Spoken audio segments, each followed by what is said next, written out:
What's up, YouTube? It's your boy Anime Princess back with the Day 3 Spark update.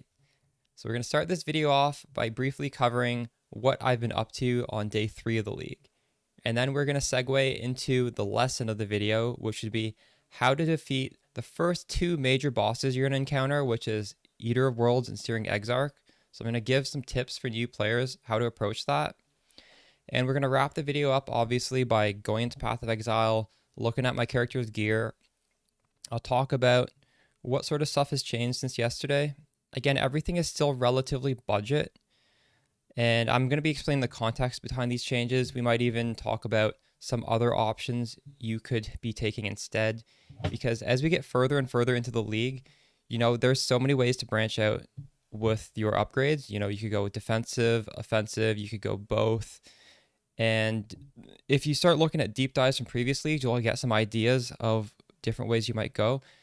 Everybody doesn't have to do the same thing, prices are going to skyrocket if everybody does the exact same progression lines. So, feel free to start looking ahead in the playlist to get ideas, but I will be going over my own thoughts to help you decide. We started day 3 by finally trying out the league mechanic. Spark was really successful. However, we did end up going back to maps because I just didn't find the rewards quite satisfying. Now, for any people who are looking to try out the league mechanic, my advice would be you want to place your pieces on your flank, because flank means they're going to run forwards and capture enemy objectives. And then your job as your Spark character would be to stand in front of all the enemy objectives and just hold down Spark, because you're going to cover the enemy side with a bunch of Spark. We're going to slowly whittle them all down at the same time. And every time you kill an enemy, he gets a longer death cooldown penalty. So, we'll chip away, keep killing them. Eventually, they'll all be dead, and your flankers are going to be able to capture all the enemy objectives for you.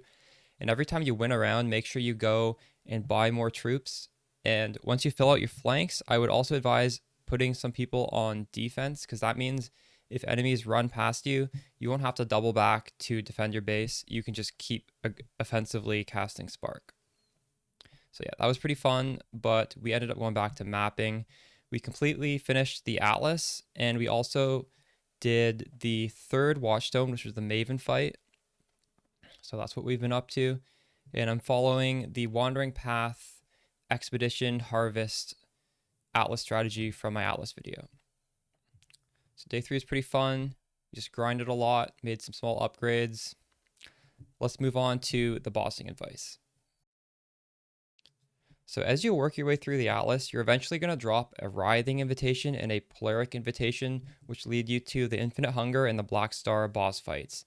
These are tutorial bosses, and if you fail them, don't worry, because the game will give you a new key after several maps. So you can go in them blind. Basically, my advice would be you must stand real close to them, drop the focus, drop the sniper's mark, and just cast into them. You're likely going to be holding a singularity, so all the damage is going to be when you're standing close, so just keep that in mind. And there are mechanics videos online. I think for the Black Star, when he starts shooting like fiery lasers, you want to stand on the ice side of the arena, and when he starts shooting like the frozen meteors, you want to stand on the fire side of the arena, so just keep that in mind. And for the Infinite Hunger, eventually there's going to be some black slime that eats you up, and then you're going to go into another zone. And the thing to keep in mind is just stand real slow, look, the ooze is flowing really slowly in a direction, and I think you want to run towards that direction. That's going to be the exit, or else it'll just kill you, but you have 6 portals, so it's fine. So yeah, these are the mini bosses, and after you kill them, you're eventually going to get 2 more invitations called Screaming and Incandescent, which lead you to the 2 main bosses of the end game, and these are actually going to be tutorial bosses as well. So your first try, if you fail, again, it's going to give you another shot after doing a few more maps. So don't sweat these initial bosses. If it's your first league, you will probably fail them because you won't know the mechanics, but the game is very forgiving. So yeah. As for gearing for these bosses, if you're running a Death Rush and Call of the Brotherhood, these rings are mainly for mapping. The Death Rush is for mapping because it gives you all of this bonuses on kill, but when you're in a boss arena, there's only one boss, you're never going to get any kills. And the Call of the Brotherhood is also for mapping because it doesn't add damage, it just freezes enemies. Although bosses are so tanky, they will likely be immune to our freeze. So my advice is we can do a ring swap for doing bosses.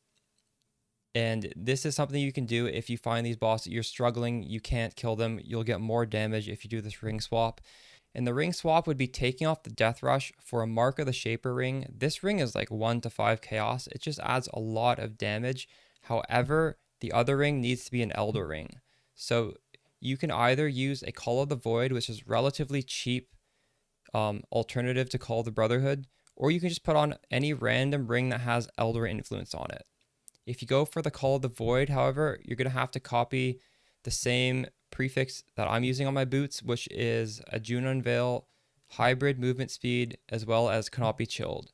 You can either buy a boot with this mod on it, or you can craft movement speed with cannot be chilled if you have unlocked that craft through the betrayal mechanic. So that's my advice on bossing. If these do prove to be too hard after several attempts, you can always hire a boss killer because you only have to do these bosses once. The next time you can just sell the key to someone like specifically designing his character to kill bosses, and you can make a good profit just selling the boss keys anyways. So it's not a big deal, and this is a one-time thing. But if you're not in a hurry, you might as well try the fight a few times to get a taste of it. We ended day 3 at level 93. I made a bunch of gearing upgrades, which we'll go into, and we'll also look at the passive tree. So I am spell block capped because I'm taking all these spell block nodes over here, spell block nodes right here, spell block nodes here. We're running Tempest Shield.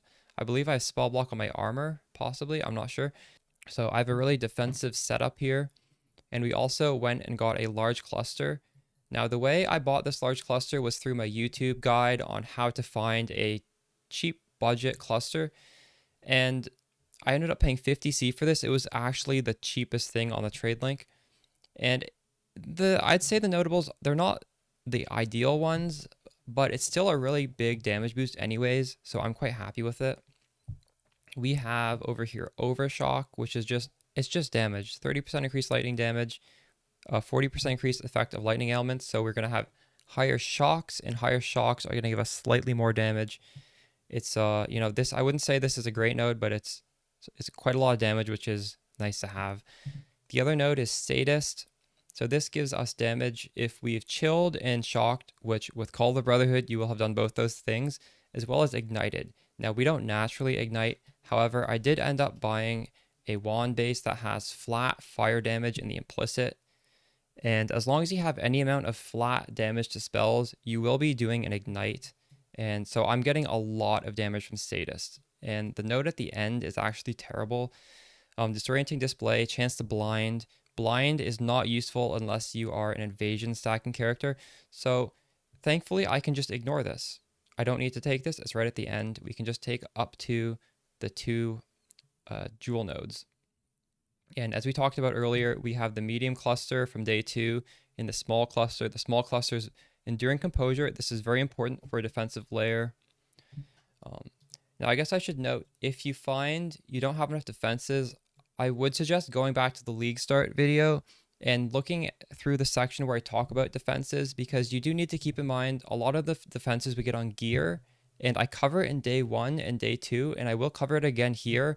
Although if you don't have the context from the League Start video of like these are the defensive layers that are important, you need to build these or else you're going to fall over and die, you might just be ignoring what I'm saying in these videos. So, feel free to double back, watch that small section in the League Starter video, because I've already talked about the spell block here, and I've talked about the Enduring Composure, and they're really not an optional improvement. If you want to be tanky, you have to be doing these things.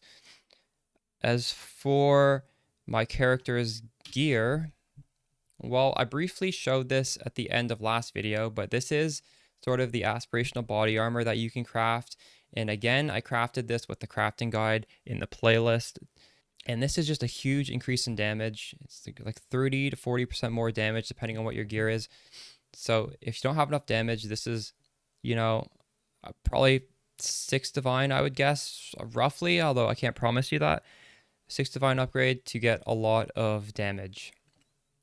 We dropped the Singularity for a weapon I crafted.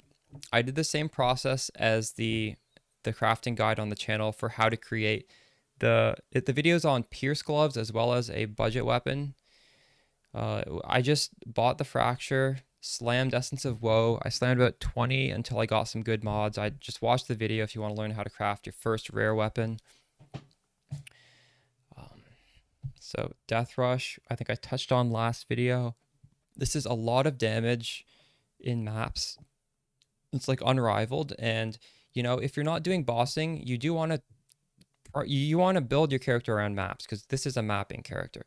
So we do have the Death Rush, Call of the Brotherhood, and again for bossing, we have, this is what I was talking about earlier, Call of the Void.